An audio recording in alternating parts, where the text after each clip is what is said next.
Ah, une interview de Giovinazzi, je l'attendais avec impatience celle-là. L'expérience de la F1 ne sert à rien en Formule E.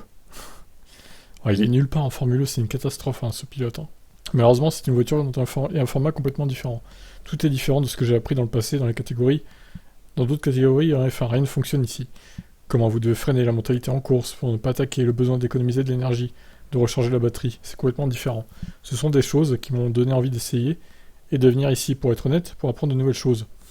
Bah, c'est surtout que t'as pas eu trop le choix, en fait. On t'a pas laissé trop d'options ailleurs qu'en Formule E, Giovinazzi. Dans ma carrière, j'ai piloté beaucoup de voitures et la seule qui manquait était la Formule E. Mais c'est un autre monde. Pour un rookie, ce n'est pas le meilleur championnat car vous n'avez pas beaucoup de temps dans la voiture. Avec une séance de 30 minutes sur un nouveau circuit, c'est difficile de tout mettre bout à bout. Berlin compte 2 circuits, différents en 2 jours.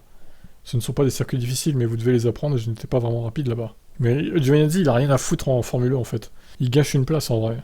Alors même s'il est dans la pire équipe, je suis bien d'accord, Dragon Penske c'est pas la folie, ils ont 0 point quand même les mecs. Même son équipier a pas été en mesure de marquer des points.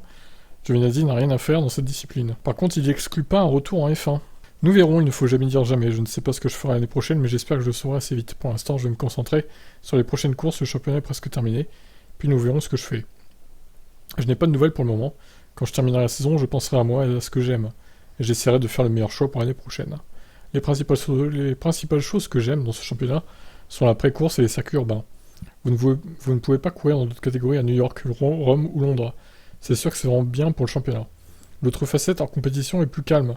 Il y a moins de stress par rapport à la F1, c'est une grande différence. Le mois prochain, c'est la dernière course de Formule E. Et la deuxième partie de saison, je me concentrerai davantage sur le simulateur en F1 et sur ce que je ferai pour l'année prochaine. Ok. Non, mais Giovinazzi, je le vois bien en endurance. Dans une Ferrari GT, là, par exemple. Je pense qu'il serait à sa place là-bas et pourquoi pas essayer l'IndyCar, mais bon, je doute qu'il y arrive, honnêtement. Il n'a pas la musculature pour, je pense. Ou alors il faudrait qu'il fasse quelques bonnes séances de muscu, parce qu'il n'y a pas de direction assistée en IndyCar, on le rappelle quand même. Et en tout cas, en Formule E, c'est une catastrophe, il est dernier du championnat. Donc je pense que ce sera sa première et dernière saison en F1, à Giovinazzi. Et j'ai pas envie qu'il revienne en F1, pour être honnête. Je vous laisse commenter, ciao.